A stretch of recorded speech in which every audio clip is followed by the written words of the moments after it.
Welcome back, everyone. Wade Boggs fan here with another video.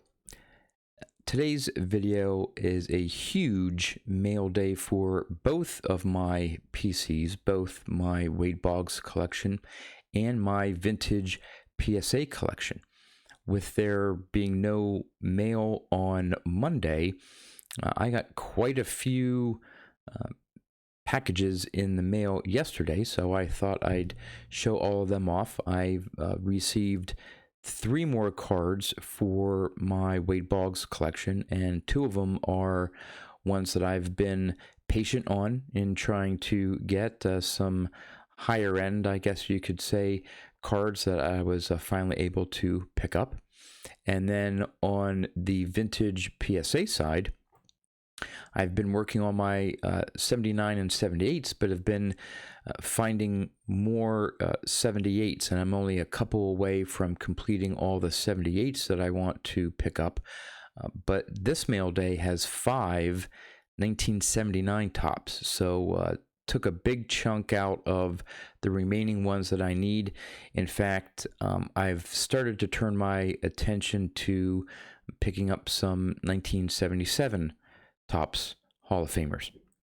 And while I started doing that, actually, it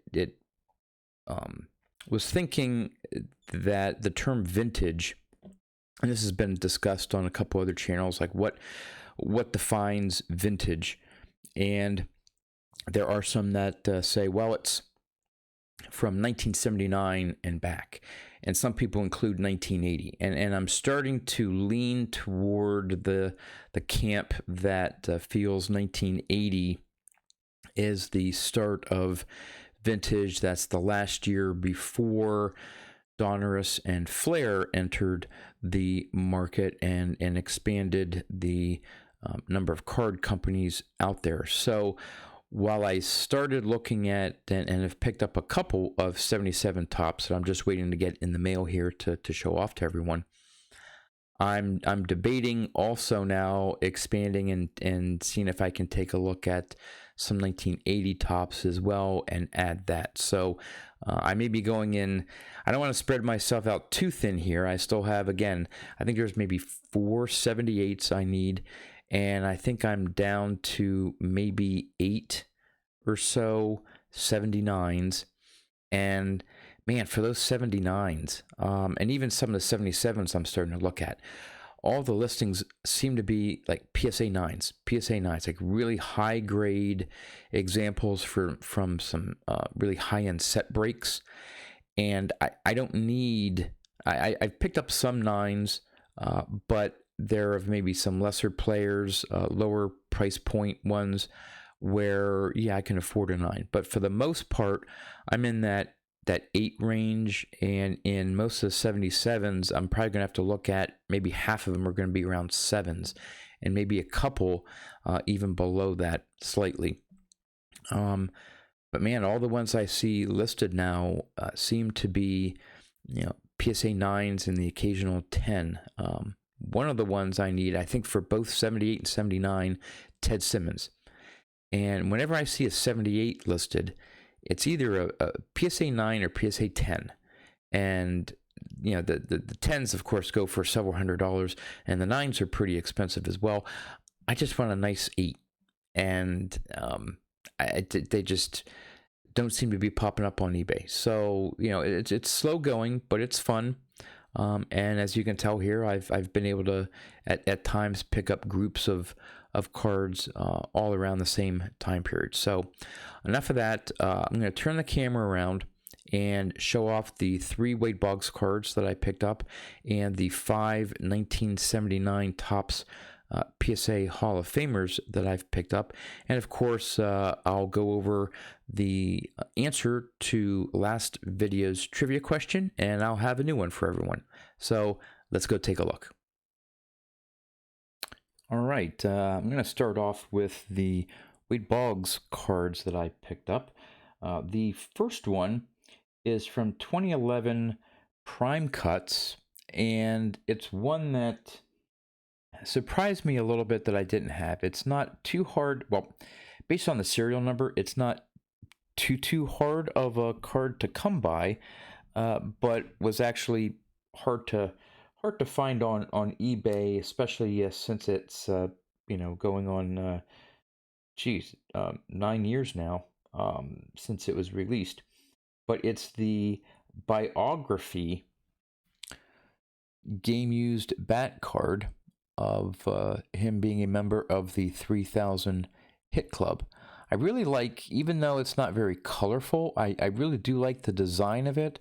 Yeah, of course, it's missing the Boston logo, but the fact that it's a smaller aspect to the card doesn't bother me as much. So game used bat piece. On the back, it's serial numbered out of 99. Like I said, not relative terms. A card serial numbered out of 99 shouldn't be too hard to get, but for whatever reason, I had never picked one up. So nice little pickup there for my collection. And the last two are both from 2020 Topps. And as I mentioned in the intro, they are more of the higher end card sets out there, and up to this point, I just refused to pay for what some of the first ones were going for. Both of them are serial numbered out of, well, the first one's out of 25, and the next one's out of 40. And even at those print runs, like I said, the initial prices were just more than I was willing to pay, so I was patient. And even in the one serial numbered out of 25, I bet you at least 10 had come and gone on eBay with either me not even bidding or bidding what I was comfortable with and got outbid. But I finally picked up these two. The first one is Diamond Icons, and it is the I think the base Diamond Icon. There's a version that's a red ink version, and then I think there's other versions with jersey pieces and so on. So on card autograph, you gotta love that. Number 25 out of 25, eBay 1 of 1. Yeah, so nice looking card. Not I like the overall background. That foil, I don't know. Not so great on it, but overall, love the pose and on-card autograph. And there is the back of Topps Diamond Icons. So that's the first one. The second one was really pleased to finally get. It's serial numbered out of 40, so this is the base autograph version. There's one, I think, out of 25, out of 20, out of either 10 or 15, out of 5. I mean, it's just, again, the parallels are mind-boggling. But it's Topps 5-star golden graphs. On-card autograph in gold ink on a maroon background. Really like this card. Picture of his follow through there. It is serial numbered 33 out of 40 there. Really nice looking card. Finally was able to get that one. All right, on to the 79 Topps pickups. First one is a Rich Goose Gossage, PSA 8. Nice looking example there. A little tight on the top corner, on the top edge, but I can live with that. The front's pretty nice. Then we have a 1979 Alan Trammell, PSA 8. Now that's pretty nicely centered on the back. So maybe there's some slight corner wear, and it is a little off-center diamond cut a little bit on the front, but overall, nice example there. Then we have, and again, I've been trying to get this one for such a long time. Either it would it would come in 9s, and just 9s were too expensive, and 8 would pop up, and I'd miss out on it for what I wanted to pay. But it's the Jim Rice. I had finally picked up the 78, I believe, and now I have the 79. Again, as pretty popular in the 79s for whatever reason. A slight diamond cut on the front, but the back's pretty nice. So I was trying to get this in an 8 and was able to do so. Two more, and these last two I actually was able to pick up in PSA 9s. For, again, what was in my budget. Didn't feel like I was paying too much for it. Nice example there. Still, again, slightly diamond cut, but again, it's something you have to live with 79s. If you get one without that and is really sharp and stuff, you're paying a premium, or it becomes a 10 and it's just way out there. Pretty clean back as well. Tony Perez. And finally, the other 9 is the Fergie Jenkins. And what was interesting is, I think it was, I want to say something with him jumping around teams, because I know Fergie was on the, in 70,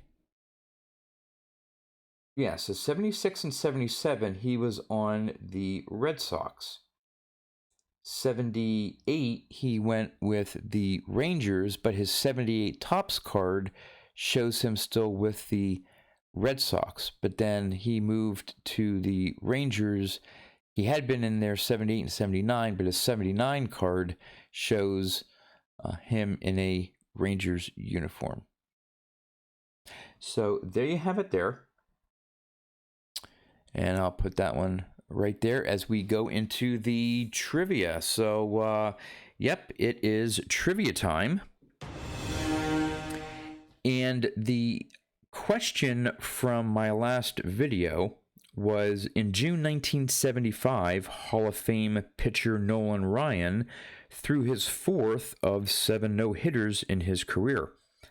Upon throwing the final pitch of no-hitter number 4 to Bobby Grich, he walked off the mound with what other achievement that happened in that game? I believe a couple people thought it may have been his 1500th strikeout to end the game. But a couple people got the correct answer in that it was his career win number 100. So he got career win 100 with his 4th career no-hitter. All right, now the new question for this video here. And this one, I wouldn't have guessed this, but who was the first National League pitcher to throw 6 wild pitches in one game? And no, it's not Greg Vaughn of the Indians, pre-glasses. But who was the first National League pitcher to throw 6 wild pitches in one game? I'll give a little bit of a hint. He's not a Hall of Famer, but had a very good career, and for his time was an excellent pitcher. So it's a little bit of a